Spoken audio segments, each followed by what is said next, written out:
I know what sex with Christopher Nolan would be like. Oh, no. All right, so this is spoiler discussion, more in depth. Yeah. Mr. Oscars is my Super Bowl over here, is going to talk us through. I mean, we've already done a whole episode on Oppenheimer, so do we see really? Our previous episode about Oppenheimer. I do have more to say about it, so let's do that at the end. I already talked about Maestro's fart joke, so pretty done there. I don't know anything about Maestro anymore. I forgot it. We'll go up your list. Go. Yeah. Let's do Zone of Interest then. I mean, Jonathan Glazer, the director, only has 4 movies at this point. He really takes a long time between films. He did Sexy Beast, which I wasn't crazy about. Ben Kingsley just cusses the whole time. Yeah. Like Ray Winstone. I barely remember it. Right. Then he did Birth, that movie where Nicole Kidman thinks that her dead husband was reincarnated into a little boy, and then they like take a bath together in the movie, and it was like, at the time it was like, what the fuck? Do we slurp up the bathwater? But they don't. Yeah, where's Saltburn on this list? Didn't make my list. No. What's funny is I heard about Saltburn, people just call it crazy. I'm like, you should probably see more movies. I mean, there was some wild moments. Have you guys seen Caligula? Come on. There was some wild moments, but I was like, oh, this is kind of tame, depending on... Well, and what's his name? Barry Keoghan? No, the dad. Oh. Richard Grant. Yes, Richard E. Grant, yeah. Yeah, who's in... With Nail and I? With Nail and I, yeah. It's like... Yeah. That's... Yes. Yeah, go watch With Nail and I. You're drunk. I assure you I'm not, officer. I've only had a few ales. We want the finest wines available to humanity. We want them here, and we want them now. So, anyway, Zone of Interest. Yeah, and then Sexy Beast, Birth, then he did Under the Skin, and that's it. He's made 4 movies. And then Zone of Interest. But Under the Skin is definitely worth a watch. You should probably watch it. It's fucking unnerving. Well, this film was pretty unnerving. It starts with 3 minutes of disassociating. Yes. Apparently a lot of people thought it was just, is the theater broken? I wrote down 3 minutes of disassociating. God, this is boring. Get to the Holocausting already. Please don't get to the Holocausting. I mean, I'm here for a Holocaust movie. Get to it. I've already prepped myself. Come on. I mean, you never see anything, but that made it more unnerving because it's just in the background. Right. So we're following the family. The dad is like the head man of Auschwitz. And they live right next door. They live next door, like the wall. They're neighbors over there. The edge of the concentration camp. Yeah, the wall that they have into their nice garden. Like there's barbed wire at the top to keep. But it's Jews really about the wife and the kids, and then like kind of their relationship with the dad. It feels like Sandra Holler. Feels like she's the main character for a lot of it. Yeah. And it's just like she just wants her garden and her yard and her family life to be good. And in the background is the Holocaust, and we don't see it directly. And occasionally it's like you hear gunshots. You're constantly hearing. Just you can see the smoke of a train with new. Is it a train showing up? Is that an oven? What's going on? At one point they're in the river and it's like, oh, a human jawbone. Okay. Oh yeah, and then the dad's like, "Get out of here, kids!" Right. But the kids don't know what's going on. Right. There's a part where the kid is playing like with little toy soldiers, and in the background you can hear outside, "Drown them in the river."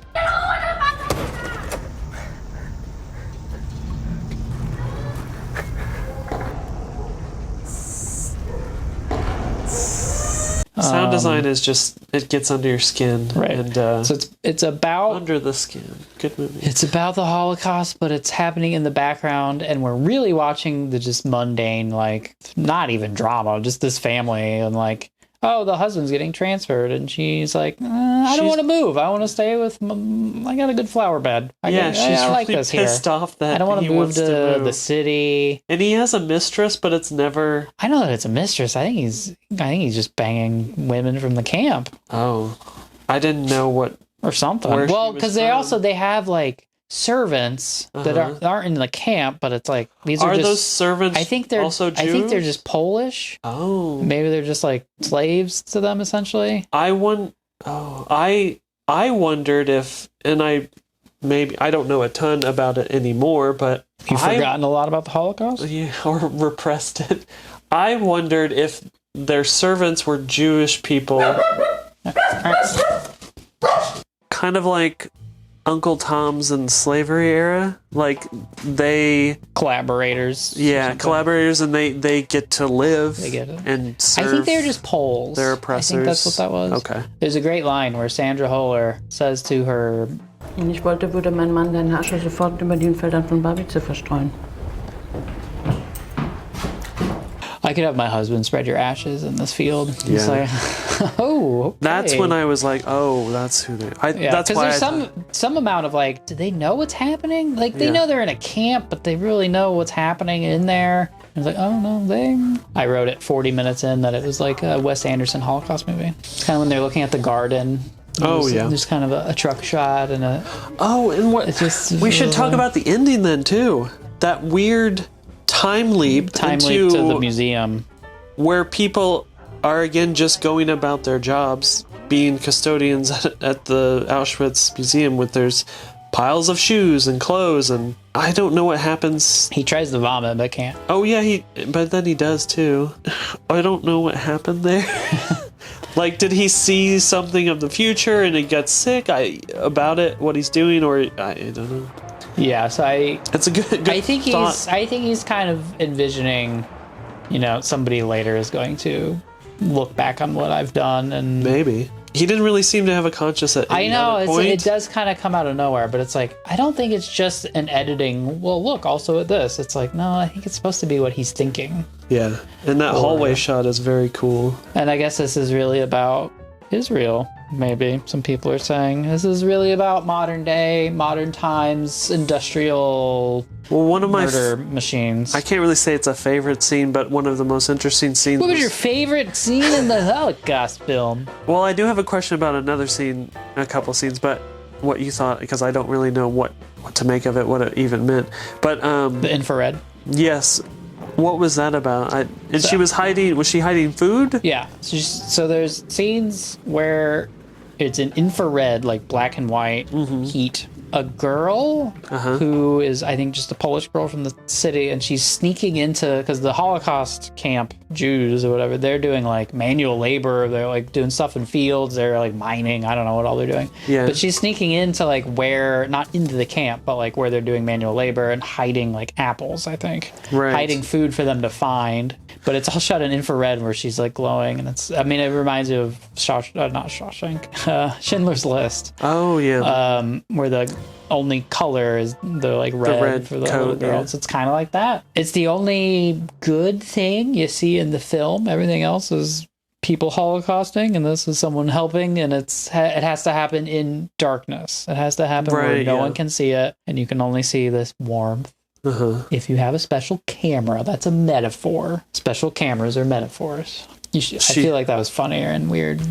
That's metaphors or special cameras. Like in Poor Things with the fisheye lens. Yeah. It's a metaphor. He should. Whenever the director of photography. Fisheye lens. Whenever the director of photography is like, give me that bag in the back that we never use, you know you're about to do something pretty metaphorical, I think. I was saying, one of my favorite scenes was when a bunch of other German commanders come in and they're just talking about like the new ovens they were going to build. Well, this oven will be 14% more and it was just like, oh God, How many gypsies could I finish with one canister? How many you had in the van? Let's say I wanted to finish lives of 20 gypsy. Would this be enough? Maybe the bigger one. The bigger one. Yeah. I'll be promoted if this does well. I'm just like... You can get people to do anything. All you gotta do is be like, well, your promotion relies on you doing this more efficiently. And people will, people are selfish. The moral of the story, humans suck. Humans. Ayn Rand. Vielleicht ist ja Esther Silbermann dort drüben. Wer war das nochmal? Na, die, für die ich geputzt habe. Das war auch die immer diese Bücherabende veranstaltet hat. Ja. Weiß der Teufel, was die da gemacht haben. Naja, beim Straßenverkauf ihre Sachen, da wurden mir ihre schönen Vorhänge genau vor der Nase weggeschnappt. Die Vorhänge geliebt. Diese Blumen, das ist ja wunderschön.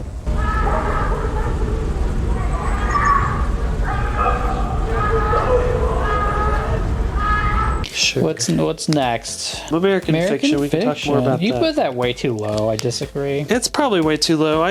This should be one I rewatch. Can I talk you into it?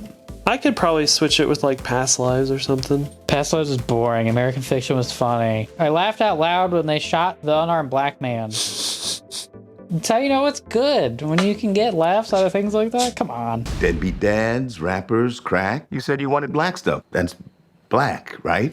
I see what you're doing. We believe Mr. Lee has written a bestseller. It's a joke. The most lucrative joke you've ever told.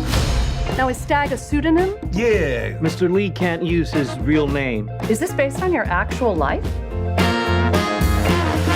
Yeah, you think some bitch-ass college boy can come up with that shit? It's very funny, and I laughed so much when Jeffrey Wright had to pretend to be Hood on the phone, and I'm so Hood. And then he's just like, let's call my book Fuck. And the two white people on the other end. This is so raw and real. And they're like, this is very real. They're like, well, they're freaking out at first, but then they put them on hold, and then they come back and like, we love it. We love it. And it's just like, My book is called Fuck. Fuck. By Stag R. Lee. Staggerly. Stagger Lee. Can I ask what you were in for? Was it murder? You said that, not me. They ran 300,000 copies. Your books change people's lives. They're offering $4 million for the movie rights. Yes! The dumber I behave, the richer I get. I feel like Fuck, you could have come up with something better than Fuck. Right, yeah. Like, I know that, like, I get it, but, like, And then it's not specific to the thug life, whatever. Well, didn't I feel they joke about spelling it PH? It should have just been the N-word. Is that a book? Do they say the N-word in there? I feel there's Sterling K. Brown probably says it a few times. This is the very first scene, isn't it?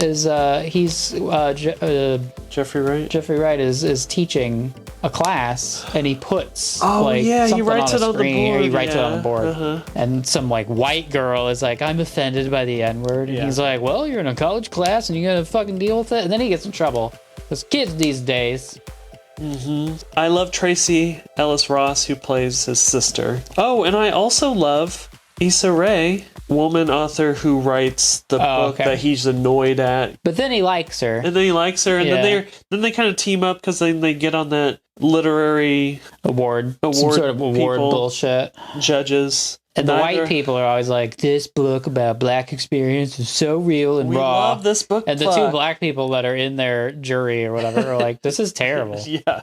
Like, no, we need to hear black voices. Yeah. The white people say. Yeah. Okay. I mean, in that sense, it reminds you a lot of like Get Out. Yes. Which Get Out annoyed me because I was like, guys, this is just being John Malkovich. That's a better, more funny movie. I do love being John Malkovich. It's one of my favorites. But then this American Fiction does get very meta at the end, and it has like three endings. And he's on a movie set, the adaptation of his book Fuck, and he's with the director. And it's like, how should we do the ending? And then they do like three separate endings, and then one involving him being murdered by policemen. Yeah. Yeah. Great. If they were to give this Best Picture, that's like them fixing Crash winning Best Picture, because this is basically about Crash. I thought they already fixed Crash. How'd they fix Crash? By awarding Parasite Best Picture because it fucking rocks. American Fiction, the first ever Oscar-nominated film to use the term Oscar bait. Oh. They say it aloud, Oscar bait. That's funny. It's kind of a middle finger to the Oscars, a little bit. Mm-hmm. What's next? The Holdovers. The Holdovers. Yeah. Oh. Sir, I don't understand. That's glaringly apparent. I can't fail this class. Oh, don't sell yourself short, Mr. Coates. I truly believe that you can. Do you need another drink? Because we're talking about the Holdovers. It's the champagne of beers. It's the champagne of beers, everybody. Paul Giamatti is watching a kid. Mm-hmm. He's babysitting. And a Miller High Life, please. No, you will not. Where do you stand on Miller High Life, Miss Crane? Well, like they say, it's the champagne of beers. And she's a professional. Okay. Can I get a High Life? You got an ID? He's like, but it's the champagne of beers. He keeps saying champagne of beers. That was like 4 times. That rascally kid keeps trying to order a beer. His first movie. Is it? He's really good in it. This didn't seem like a debut performance, but it was. He was really good. It's nice. It's a nice movie. It's a warm blanket. I wrote that down somewhere. Where did I write that down? It's Paul Giamatti with a wonky eye. There it is. Champagne of beers. A warm 1970s blanket. Hurry up! Hurry! I am hurrying! I wrote, teachers are people too. That's what I learned in this film. It's at a boys' prep school, and we decided it was 71 or something. Something like that. Vietnam. Christmas break.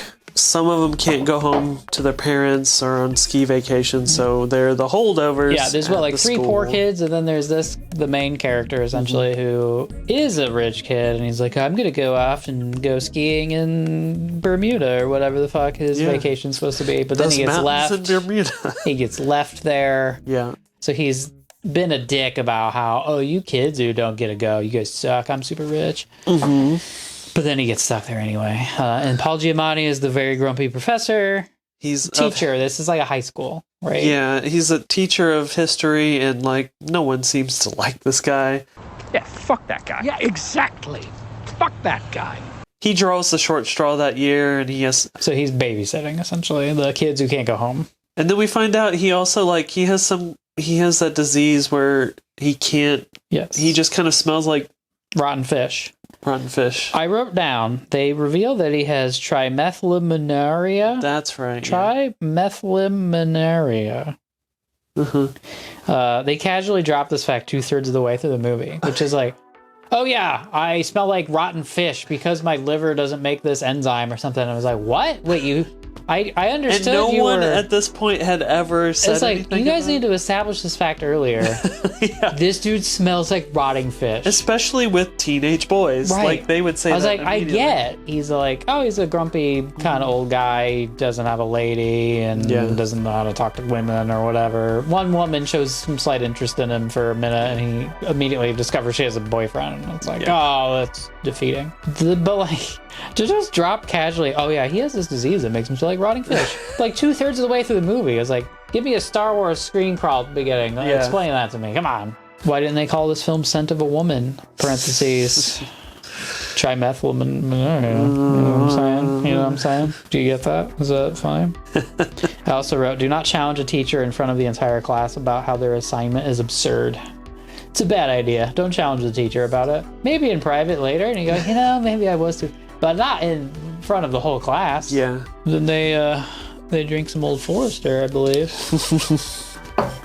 They drink some champagne and beers. That was just lovely. Oh, is that an actual compliment? Oh, come on. What's next? Anatomy of a Fall. Do I need to yell at my wife again? Shut the fuck up! Turn off! Turn off Jolene by Dolly Parton. Did you catch that? What would you write about? It's somewhere working upstairs, my husband.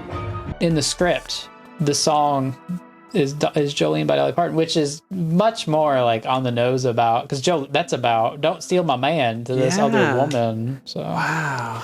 Anatomy of a Fall. Oh man, there's a lot of layers I think to this one, but generally like it's a murder mystery on, did this woman push her husband out the window? Did she push or strike him? Yes. And then he falls.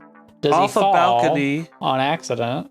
Yes. Or did he jump on purpose? I feel like those are your three. And your only witness is your blind son, who obviously who was with the dog at the time. And, so he wasn't even there. And he discovers his father dead because he touches his corpse on the ground. Yes, and so it's very French. And the resolution is smokes a cigarette in French. No one can know. Who knows what happened? Right. You can never know. I don't think she did it. You don't think she did? Yeah, I believed her. I don't know. I kind of think she did. I'm leaning that way. I would watch it again. Maybe I know that there's no answer, and I know that they told her to act like she's innocent. Mm-hmm. But there's a lot of there's an audio recording we hear of them having a very physical argument. Yes. There's a good flashback when they're in the kitchen and having an argument, and they just kind of lay it all out there. And one of the best things I thought, because so she's German, he's French, and they have moved to this rural French house in kind of the middle of nowhere, sort of. He's blaming her on all kinds of things, because also they're both writers, and she's he's a failed writer and she's a successful she's writer. A more successful writer, and apparently took one of his ideas but asked permission, and then turned it into a book but changed it a lot, and it was successful. And she has a lot of good stuff that I liked. We came to your country where I speak your language. He's like, meet me in the middle. It's like, we're in your fucking country. Yeah. I feel like I've already met you in the middle. Yeah. And then, of course, it's the French court, and it's like so much different than our courts. You want to say objection every 2 seconds. Passage d'un livre de Sandra Reuter, son avant-dernier, La Maison Noire. Non, on juge pas des livres, on juge des faits. Vous avez interprété la chanson diffusée par Samuel Maleski. J'ai senti un sous-texte tendu vu le bruit et aussi la présence de Monsieur Maleski qui... Et en réécoutant l'enregistrement, est-ce que vous diriez que, ou avec le recul, il y avait un jeu de séduction de sa part? She is speaking French for a good amount of the court session and the trial, and then she just has to switch to English because she's like, "What are you talking about?" You know. Right. And we learn a lot about French courtrooms and how insane they are, and you can just the prosecutor can just talking about whatever you want to speculate about with a witness, and like, does that sound good? And they're like, yeah. You can accuse people of like mental illness, and you're not a doctor, and let's pull their psychiatrist on the stand. Yeah. Do you think he'd murder somebody? Oh, okay. Like they guessed a lot of what could. This is the only way it could have happened, and then another expert is like, no, it could have happened this way. And so, it's, of course there's no answer because no one knows the answer. Right. So ultimately what it's about is kind of about like breakups or divorce or something, where it's like if you were in the middle of a breakup and you or your wife suddenly died, and did they fall, were they pushed, did they jump, and we've got all this like detail because he's keeping like audio recordings of them arguing for his book, for a project. It's like, but if you're caught while you're in the middle of a breakup, one of you dies, and it's just like doing a post-mortem on your relationship, and you said fucked up things to each other, and like, and the son, he's like 10 or 12, and he's there for everything, and so it's kind of determined like who's the bad guy in the relationship. That's kind of what you're doing, and then the court appoints someone to watch him for the entirety of the trial, which is like a year. Because he can't stay with his mom because she's the one accused of the murder of but they still live in the same house, and it's so you can't talk about the trial. But then that person starts talking about like, well, you gotta come up with a narrative that explains what. I was like, what are you talking about? Because I'm thinking, like this film won the Palme d'Or, and Jane Fonda was presenting it. Did you see this? I didn't. So the Palme d'Or, it's like a wrapped up certificate. Oh, okay. Right. It's not a trophy? No, it's this like wrapped up piece of paper with a ribbon on it. Very bougie. Here, you won. Here it is. And then you give your speech, and she left it sitting on the podium and walks away. And Jane Fonda was like, hey, you forgot. And goes after her and is like, hey, you forgot. Hey, you forgot. And she's not listening. So Jane Fonda just threw it at her. Okay, I gotta look this up. Can you please insert it here? I'll do a lot of inserting. I don't have to look it up. Also, it won the Palm Dog. Oh, is that for the dog Snoop? I didn't make that up. They gave it an award called the Palm Dog. Is there one every year? No. The dog is amazing dog acting. Yes, amazing. How? I don't even know. I was like, wow, they made a really great puppet of that dog to do this dead dog stuff. I was like, wait, you trained this dog to look fucking dead as shit? It was so dead. I've trained my dog, bang, and she rolls over like this, like, all right, where's my snack? Right. This dog was like, yeah, I'm gonna like roll my eyes in the back of my head and be like, the eyes were just. How the fuck did you do that? I think it was a 2-month training period. Apparently, God. I was like, yeah, those eyes just were like dead eyes. I also wrote down, I hate the prosecutor. Oh my God, I think she did it, but I hate the prosecutor anyway. He's a dick. He sucked. What a dick. All right, what's next? Past lives. Okay. I think the white guy and the Asian girl are a couple, and the Asian guy is her brother. Or the Asian girl and the Asian guy are a couple, and the white guy is their American friend. You're not even talking to the white guy.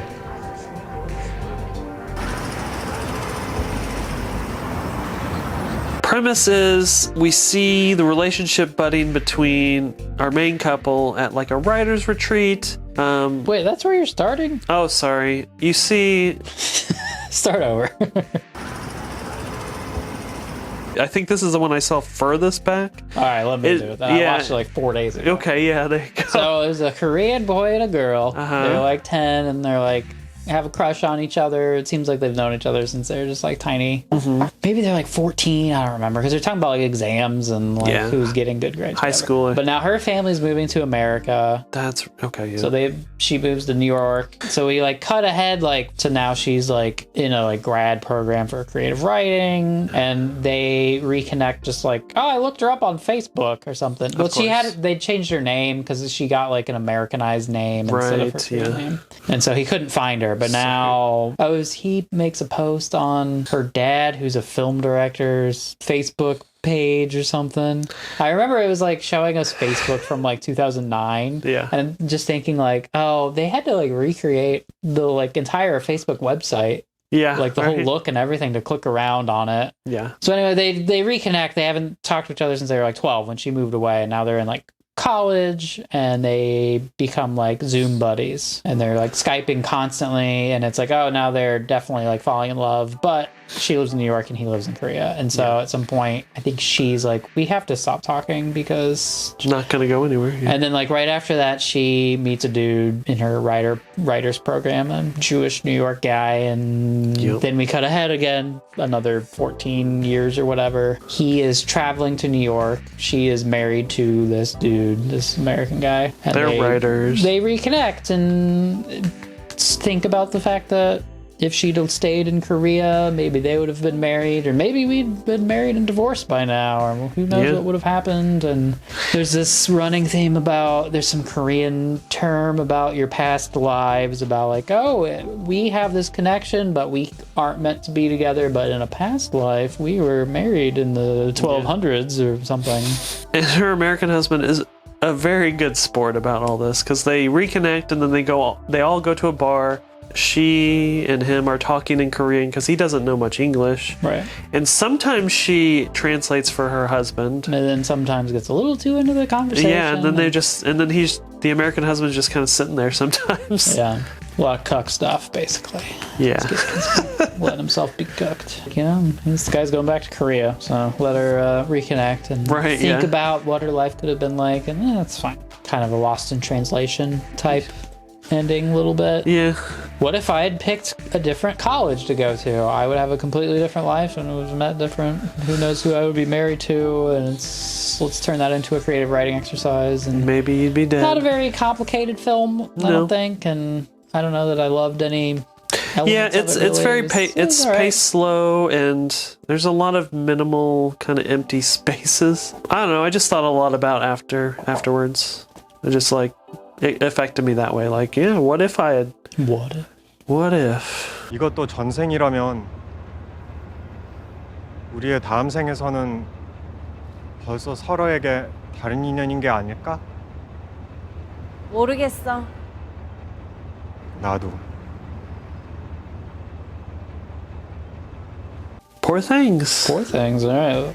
I think it was his most successful movie because it was a book, like a retelling of Frankenstein. Yorgos. Yorgos Lanthimos. I don't think it was also edited by another guy named Yorgos.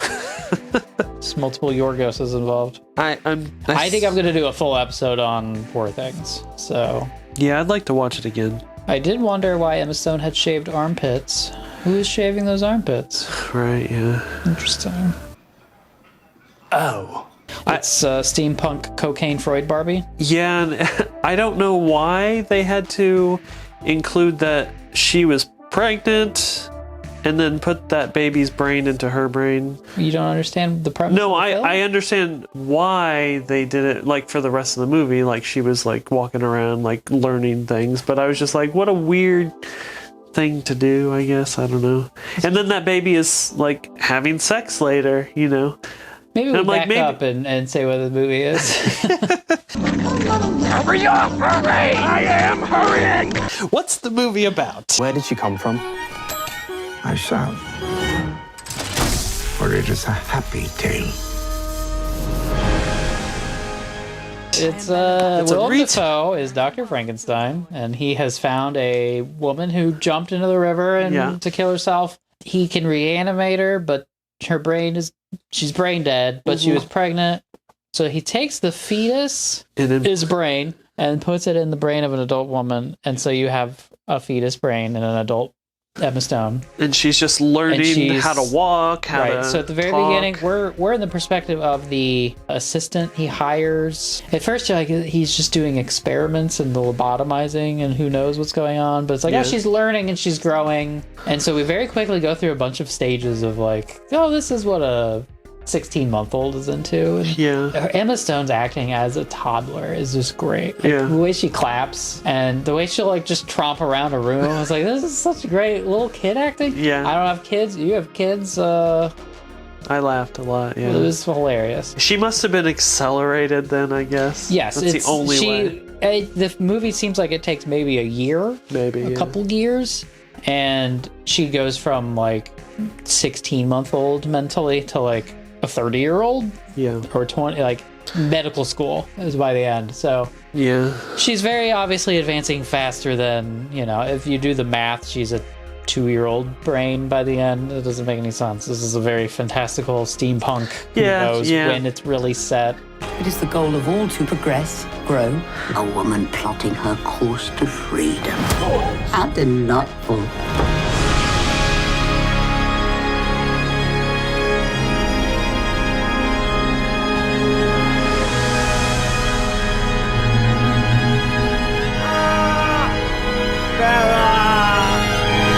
Don't really think about it. It's really the culture, civilization of the steampunk 1800s. It's very Freudian. Let's just do cocaine. I'm a doctor, and they have like the horseless carriage, but it still has a horse on the front. Oh, and then they have all those like in the garden. They have all those animals like vivisected. Like so a Dr. dog Frankenstein, whose name is Godwin. We go by God. Yeah.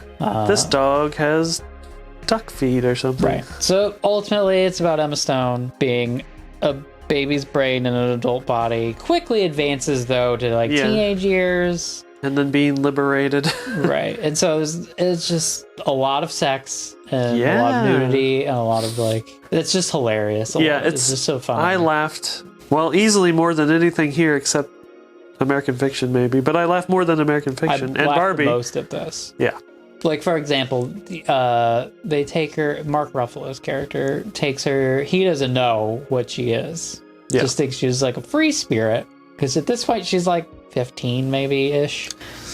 Sure. Something like that. He takes her, it's just like a restaurant or whatever, and we're in this restaurant, and there's a baby crying. And she stands up and goes, I must go punch that baby in the face. It's like, yep, this is a very immature brain that doesn't know what's right and doesn't know what's expected and what we're supposed to put up with. She's saying what we're all thinking. She's kind of... We go to a restaurant, which I did just this weekend, and thankfully it was the end of the meal, but suddenly a mom and her toddler came in and he was just screaming. I'm like, right, you're trying to talk to your friends, but everything's on edge, I must go punch that baby. I must go punch that baby. So it's just like articulate in an older body, in a brain that's advancing faster, but still like a toddler, or like a 4-year-old or a 6-year-old or something. And that's the source of the comedy. And Emma Stone acts it amazingly. She spits out food. Why would I have this in my mouth if I don't like it? Kind of thing. Right. Yeah. Well, because you're in a fancy restaurant. And it's like because the brain is advancing so fast that she's not getting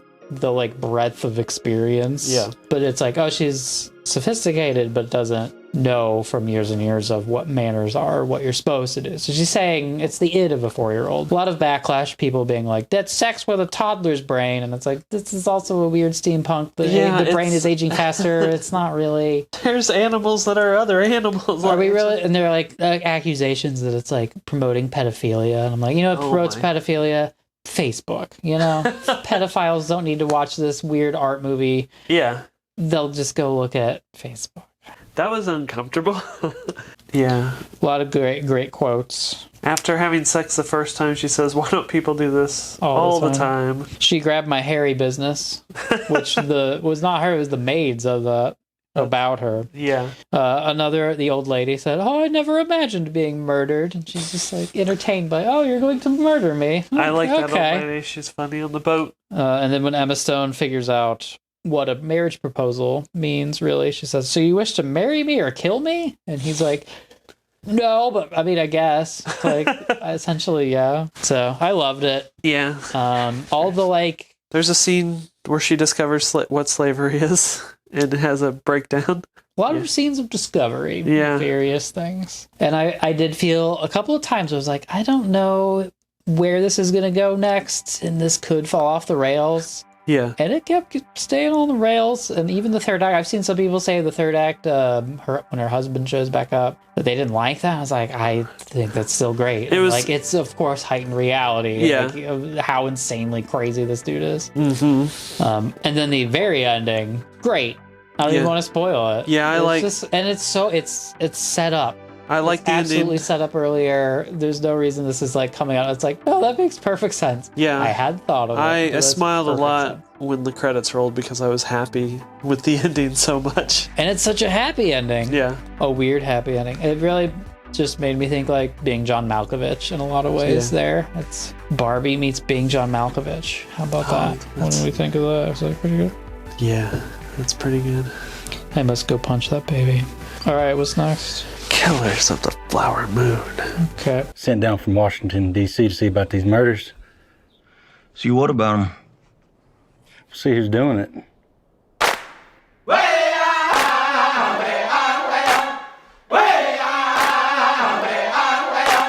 I had it at 3.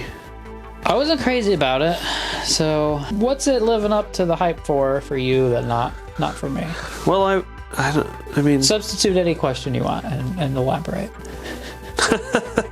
And I haven't enjoyed a Scorsese movie in a while. I think it was the best Scorsese movie since Hugo in 2011 for me. Hugo. And he's done 3 between. So he did Irishman was okay. It was okay, yeah. And Silence, I couldn't get with Silence. And he did Wolf of Wall Street, which I really enjoy. Wolf of Wall Street I like better. But I felt the length in that one because... What are you going to insert there, buddy? Nothing. What are you talking about? I felt the length. So your way of getting away from me talking about you right? I talk about it somewhere. Say the word insert. Yeah. I can be a slut. Wolf of Wall Street, I felt just kind of repeated itself for the last 45 minutes, and I was like, I get it. They do cocaine. Yeah. Oh, there's some strippers. Yeah. Or also yeah. Quaaludes. Yeah. And crash their cars. Right. Which that scene's fucking great. But that is a great scene. Killers of the Flower Moon, I don't know. It's one of those that hits you at the right time and you're prepared to see it and you're like, oh God, this is 3 hours and 20 minutes. But here's my take on it. We're basically watching criminals do Scorsese criminal things like Goodfellas or Casino or something like that. It's not fun. Those things are more fun. It's not fun. Gangsters doing gangster things can be fun. Yeah. This is not fun. And you know immediately from like the first scene, like... And we're not really in on it. It's a lot of like, wait... Are they... Is that what they're doing? And does he know that that's what he's doing? And I'm not sure. So I did question... I feel like DiCaprio, as dumb as he is, he knew what he was doing, but he also loved Molly a lot. But he is doing these terrible things. Like, it's essentially like the insidiousness of white supremacy just taking over this Native American country and their oil. And it's just like... understand, like, he knows he's poisoning her, but he's also like... loves his family and she's pregnant, isn't this great? And I was like, yeah, you know you're murdering her slowly, right? It's like, does he know that? Aaron said that he knows completely, like in the book it's clear that he does know. Well, I know they rewrote it a bunch, so did. And I remember me and Aaron watched across 2 nights, so we paused halfway through and I was like, here's what I think's gonna happen. And I wish that's what would have happened. I wrote a much better ending. I was pretty underwhelmed by the ending. I just didn't... Because I was expecting a lot of comeuppance. Because I was like, we're not enjoying this. Here's criminals doing some fun criminal things. It's like, this is just so bad. There's no comeuppance. They go to prison for a while. Right. And because I knew Lily Gladstone was getting all this like Oscar potential, whatever she might win, I was like, she must really like come through in the end. And I was picturing like, you know, she goes to Washington, she gives a great speech, she gets people motivated to, let's take down these bad guys. She really like, and it's like, even by the end, I was like, does she know what's happening? She's still talking to Leo? Like, oh, I still love you though. I'm like, do you understand that he is like having your whole family murdered and you? Yeah. What? I really do not understand why she's getting so much. Oh, I thought she was fantastic. Because she spends most of the movie sick and in bed. A lot of, And I was waiting for the big, here she comes. There's no Oscar and it never speech. happens. And I'm so happy because... I don't know about an Oscar speech. It's just like, the comeuppance didn't happen in a way I was hoping for. And Aaron's like, well, that's because it's based on a true story. And that's American history. That's how it's going to happen. Genocide. And then the whole play at the end, I think it's a fucking great ending where... The radio play. I really like that. It's like, this is what we turn these evil stories into. It's just like entertainment for white people. Look at the bad things we've done, but... But it's like, this is a story about the great FBI. I wanted the third act comeuppance. Yeah. It's not coming, and then that's disappointing. And then it's like, well, am I disappointed in America or the film? What are you going to insert there, buddy? I hope you say America. But yeah, I love that radio program. It reminded me of the assassination of Jesse James by the coward Robert Ford, which was a boring movie until the very end when it was like, oh, now Casey Affleck's like famous and doing radio or theater plays where he's reenacting how he murdered Jesse James, and this is very interesting to me. But it's the last like 10 minutes of the movie. I was like, this should have been like half the movie. This is very weird. Salt in College had to watch it over 3 nights. Yeah, it's like watching a paint drying for the first 2 hours. But like the most beautiful paint. Sure, it's watching a painting dry. Right. Not painting. Yeah, I really don't get the Lily Gladstone. I just felt her pain. Like it just. I didn't, because I spent the whole time going, don't you realize he's murdering you? Do you know that? Are you... Yeah. What is happening? Because it's like, he's definitely poisoning you. He's definitely poisoning you. I think she... And it's like, wait, does she still not know that? She definitely knew at the end, their last speech. Yeah, together. The very, very end. Yeah. 3 hours and 20 minutes in. Oh, okay, she's finally figured it out. I was like, I just watched for 2 hours going, this is so obvious. You get it, right? And she doesn't get it. I'm like, what? So I spent a lot of time being flummoxed by how dumb people are, I guess. It was a weird way to watch a movie. Yeah. All right, what's next? Number 2, Barbie. Barbie. We've talked a lot. I've made a Barbie video. Barbie's great. Why is it number 2? I put a lot of stock into rewatchability, and it's so rewatchable. Very, very rewatchable. It is so funny. You can throw it on any time and just be happy. It exceeded so many expectations. Like when you hear about it, you're like, a movie about a doll. All right. But then you're like, Greta Gerwig is involved and Margot Robbie? Okay. It's just all good. There's so many great lines Fun, in it. Rewatchable, not as complicated as Poor Things. No. So more rewatchable. I don't know. I think Poor Things is my most rewatchable on the list. They both have great sets. And they're both very funny. These are like kind of the same movie. Just like, here, we'll give this to this director and have them do cocaine, and then we'll give this to this director and have them drink mimosas. I don't know. Is that sexist? Something fun. Did I just do something sexist? I love mimosas, in a lot of ways, the same movie, essentially. It was like a fictional character / a toddler in an adult's body. Those are sort of the same thing. Yeah. And then they go off into the world and are like, hey, men are trying to do things to me. Men are terrible. And the world is terrible. Both have this lens through which we can do great production design. Yeah. Have fun that way. And 2. What's next? 1. And there it is. Yeah. Your best picture pick, is it gonna win? It's definitely gonna win best pick. Definitely. See you in a week. Yeah. They will be awarding it about 1 week from now. Well, if Christopher Nolan has won best director and Cillian Murphy has won best actor, you can probably think that it probably will win, but because of ranked choice voting, it kind of can throw a wrench in there. Ranked choice voting is good, though. I do like, yes, it's good, but then if you don't know ranked choice voting, you rank them. Hurry up! Hurry! I am hurrying! Oppenheimer gets 10 points, and Maestro gets 1 point. Oh, no, you're right. That's not how that works. That's not. Tally up who gets our first number one votes. And if no film has 50% of the number ones, we then eliminate. So whatever movie had the least number of number ones, so Maestro, we cross Maestro off. Okay. Anybody who had Maestro as their number 1 pick now go to their number 2. And so you just keep doing that of eliminating whatever's last. And so That's right. We just go down to your next choice. And that's how you get Green Book winning. Let's say the day of the Oscars. It leaks right before they announce Best Picture. It is on Twitter. You're on X. It is never leaked. Yeah, but we've also read the wrong one. So somebody at Price Waterhouse Cooper, yeah. Price Waterhouse I mean, Cooper? this is their. What else do they do? They count things occasionally. Let's say one of their interns goes crazy and he X's on X. It gets re-X'd a lot. Sure. Oppenheimer is not Best Picture. So you Then know. what? You just know it's not Oppenheimer.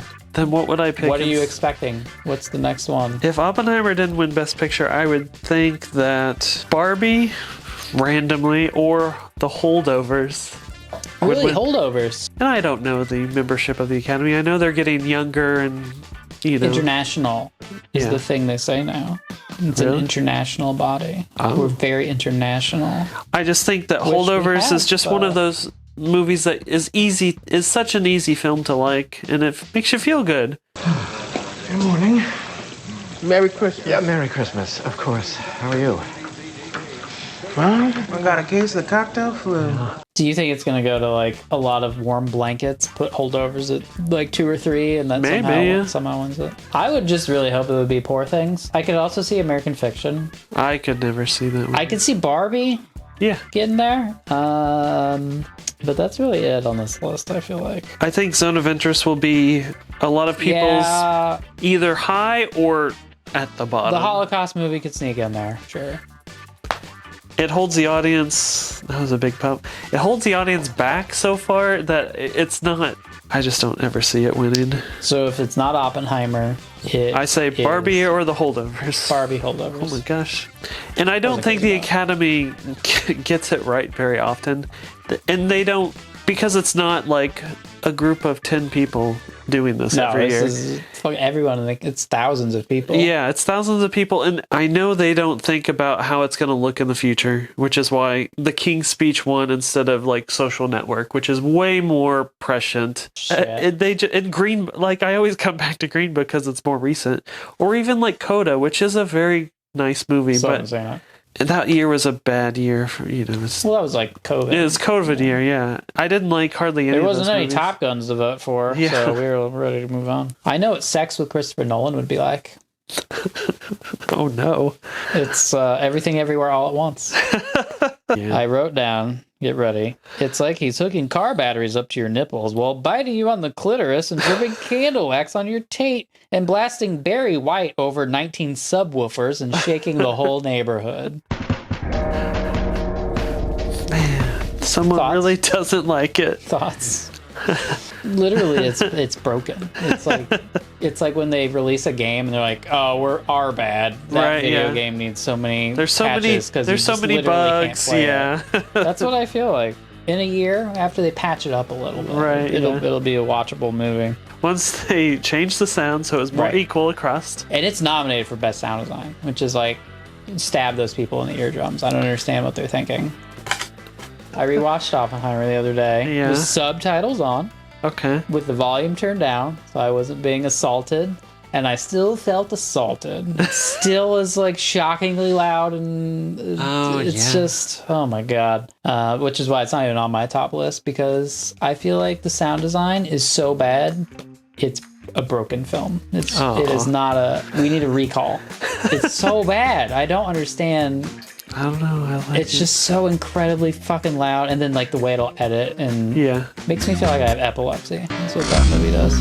I mean, the 3 hours they fly by because it's disagree. just like Oh my God, 2 hours. Now I'm with you.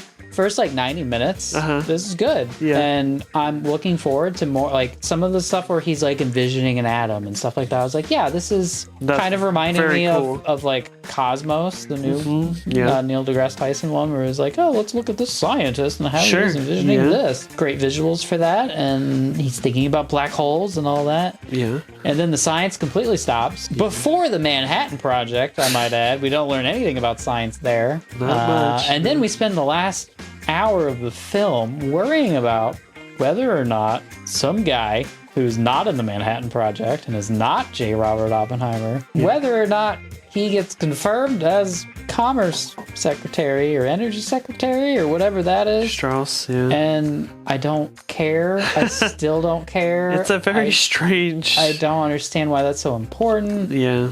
And there's so much about the Manhattan Project that's just like glossed over completely, including all of the science. Yeah. And I'll reiterate my question I asked in our earlier Oppenheimer. Name for me a problem that J. Robert Oppenheimer solved in the Manhattan Project. Maybe something about science. I don't know. Nothing. All he did was pick where in the desert to build the city. Yeah.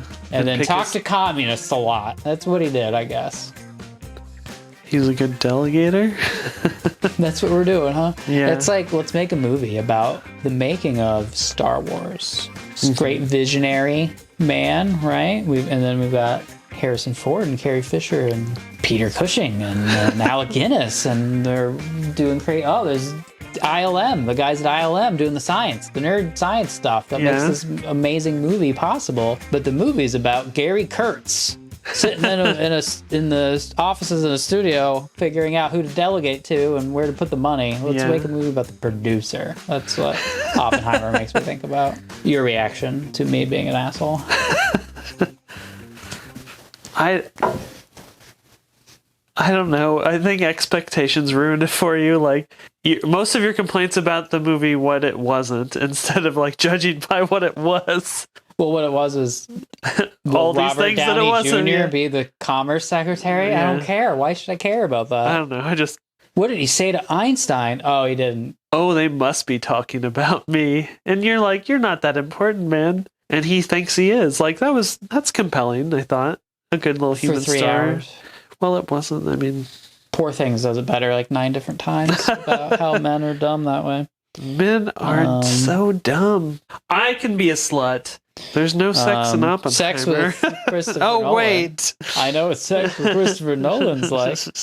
Yeah, the editing and the sound, just a way to assault your senses and then assault you with, multiple timelines, and we're going to cut around a lot. That'll make it more meaningful. I will give you, looking at the best actor, Cillian. Yeah, he's very good. He could win best actor. I wouldn't be... I mean, the whole movie. He ate only 1 grape a day, or whatever the fuck that story is. And the whole movie hinges on his performance. Yeah, I think he does a good job. I think the score is good, even though I hate the sound. It's a great score, though. Yeah, I will give him that. I guess he performed it live with the movie with an orchestra recently in LA, and I'm like, I wish I could have been there. And I would say, like, first 90 minutes, I'm on board with the film, and then I just think it kind of falls off the rails. And I like a lot of this is the thing with Nolan, is like, he has big budgets and he does a lot of things well, and then we'll do like 3 things infuriatingly, and it's kind of ruins the movie for me. What do you think he'll do next? This 3-hour, partially black and white biopic made almost $1 billion. I mean, by the time it probably is going to be $1 billion when they re-release it. He can do anything next. What does he do next? What unfilmable book should he adapt? Meditations by Marcus Aurelius. You're like, no, keep him away from my books. I have no sense of what he will want to do. I never know what he's going to do. It'll involve next. multiple timelines and speakers exploding around you. Can I talk about Richard Feynman? I feel like we did this last time.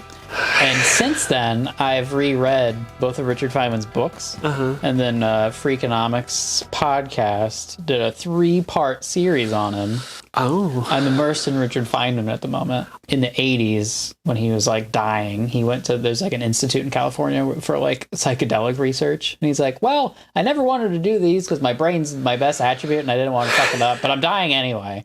And so he went and met these 3 like LSD or something, or and shrooms, and there's these 3 ladies. I think they were in their like 20s or 30s, and they just became his like best friend for a few years before he died, and did like shrooms with him, and he spent like 3 hours staring at a banana, and they're like, "What was that about?" You were like, when he came down, like, "What was that? Like, what was going on?" He's like, "It was just a banana." He has a talk he does is called Los Alamos from Below. He was like a known genius when he was like 15. And so he was the youngest person on the Manhattan Project. And he plays the bongos, and he's a weird guy. And he's in the movie. He's in the background a couple of times. Oh, bongos! That must be Richard Feynman. He talks, He's barely in it. I just rewatched it the other day, knowing he's in it and looking for him. He's barely in it. Yeah. His wife, who is his high school sweetheart, she has tuberculosis and is dying and is in a hospital in Albuquerque. And her family and his family tried to like stop them from getting married. It's like, oh, she has tuberculosis. It's contagious. God. Let's separate them. And then they were lying to her about the prognosis and telling her like, oh, you're just sick and you'll get better when like she's dying. And they were like making him go along with this, and he was like, this isn't right. But also they're like pressuring him like, don't marry her, like she's dying and you're gonna catch it too, and blah blah blah. And he, fuck off, we're going to Los Alamos and she's going to Albuquerque. And so he would leave Los Alamos. Somebody's got a car, right? Not a lot of people had cars. And the person whose car he would borrow or hitch a ride with was Fuchs, the spy, the Soviet spy. Oh. That was the person whose car he could borrow. So he was like good friends with him, with the spy, who is like a key factor in this film. Yeah. Like they really like hammer on him several times. Hey, Fuchs, like to make sure to say his name. Yeah. And so he and his wife, who's dying in this hospital in Albuquerque, work out a secret codes because they're censoring their mail. Okay. So he's figuring out how to like get messages to her and for what because they'll open their mail and like cross things out and cut things out, I think it was. Sure. And so he like had knowledge of what could get in and out, like what they would censor. And so people would come to him like, could you say this in a letter? And he's like, no, they would cut this out, but you could do this. And the note from the censor said there was a code enclosed without the key, and so we removed it. So when I went to see my wife in Albuquerque that day, she says, well, where's all the stuff? I said, what stuff? She says, litharge, glycerin, hot dogs, laundry. I says, wait a minute. That was a list. They thought it was a code. Litharge, glycerin, litharge. So they keep sending me a note. Your wife mentioned censorship, sir. My wife mentioned censorship. So finally they send me a note and say, please inform your wife not to mention censorship in her letter. So I take my letter and I start. I have been instructed to inform you not to mention censorship in your letter. Boom, boom, comes right back.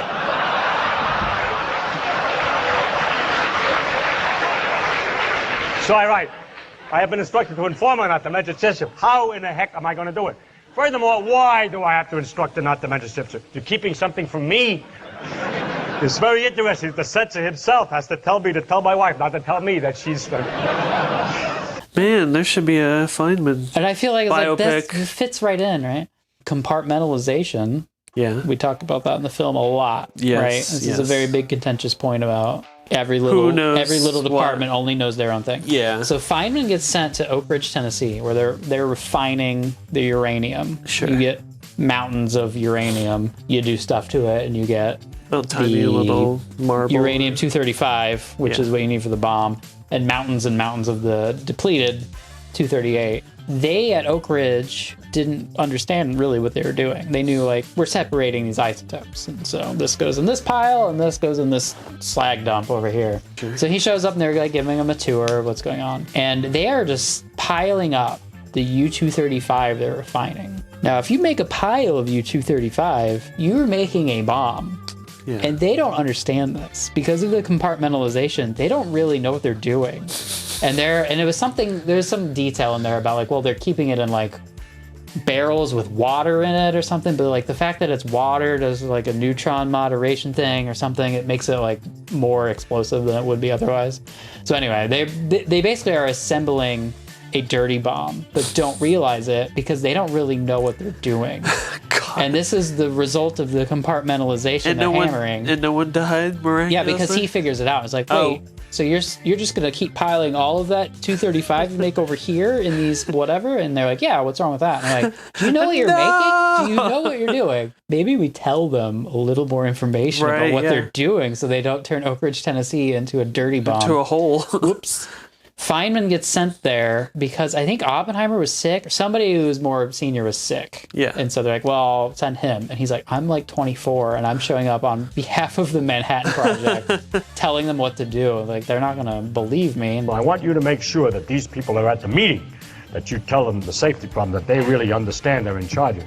And I said, suppose they're not at the meeting, what am I supposed to do? He said, then you should say, Los Alamos cannot accept the responsibility for the safety of the Oak Ridge plant unless these guys. I said, you mean me, Little Richard's going to go in there and say? He says, yes, Little Richard, you go and do that. I said, I really grew up fast. You know? Big meeting about this very serious problem of the safety because the plant would never work. It would have blown up. I swear it would have. I said, in my opinion, it's impossible for them to understand or to obey a bunch of rules that they don't understand unless they understand how it works. And so it's my opinion that it's only going to work if I tell them. And Los Alamos cannot accept the responsibility for the safety of the Oak Ridge plant unless they are fully informed as to how it works. It was great.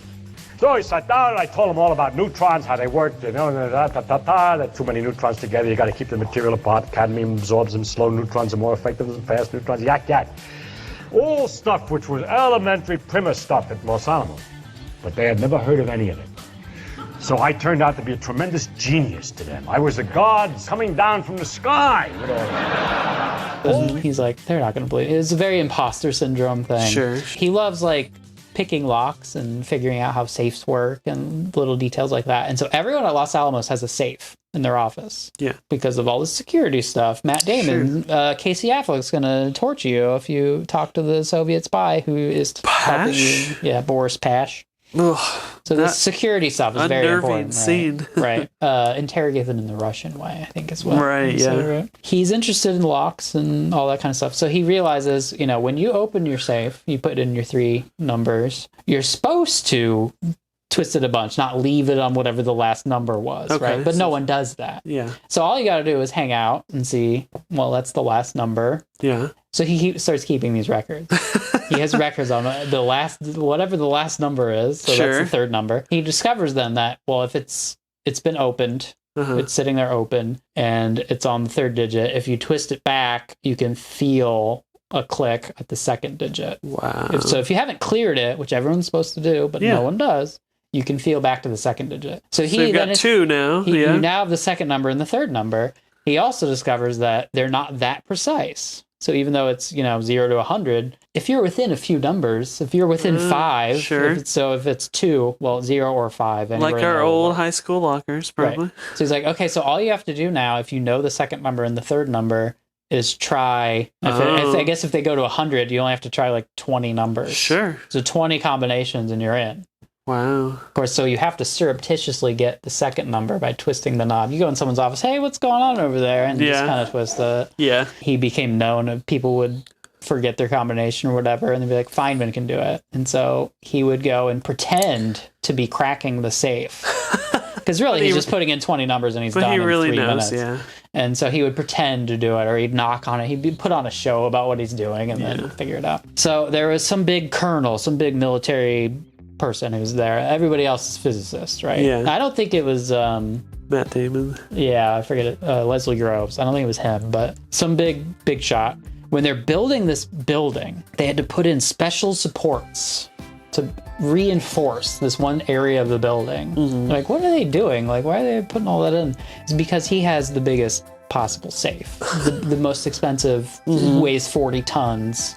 Safe, and then they had to bring it in on a crane and put it on the 2nd floor or whatever, right? So it's like a big to-do that this colonel man has this safe. At some point near the end of the Manhattan Project, that man is not around and they need to get into this safe, and it has all of the nuclear secrets of the United States. He needs to go get some document, so he's like, I'm gonna go crack the safe that has all of the nuclear secrets, and he doesn't have the numbers because this is the big colonel man. So all this, we reinforced the building to install it. It weighs 40 tons. And Feynman is like, well, I know that safes come with a password they start with. When you get a router, the password is password. Sure. And he knows that different manufacturers, it's like, yeah, it comes with a password 50, 0, 100 or whatever. He goes and he tries the 4, like 0, 50, 25. The standard password that comes with every safe, and it works. The dude never changed it.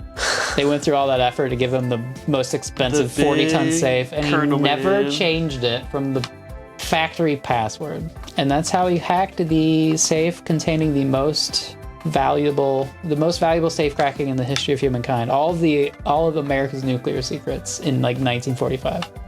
Yikes. Worth how many billions of dollars?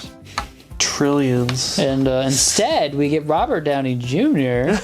talking about whether or not this Time magazine article so is many other blah, blah, blah. interesting stories. Why in Saving Private Ryan are we focused on Private Ryan? Oh, that makes sense. I'm with Saving Private Ryan. It's a very good movie. I've seen it. I'm about the only guy in the world who actually looked at the damn thing, the first Trinity test. Everybody else had dark glasses. The people at 6 miles couldn't see it because they were all told to lie on the floor with their eyes like this. So nobody saw it. And the guys up there where I was all had dark glasses. I'm the only guy I saw with the human eye. Finally, after about a minute and a half, suddenly there's a tremendous noise. Bang! and then rumbles like thunder. And that's what convinced me. Nobody had said a word during this whole minute. We're all just watching quietly. But this sound released everybody. It released me particularly because the solidity of the sound at that distance meant that it really worked. The man who was standing next to me said, when the sound went off, "What's that?" I said, "That was the bomb."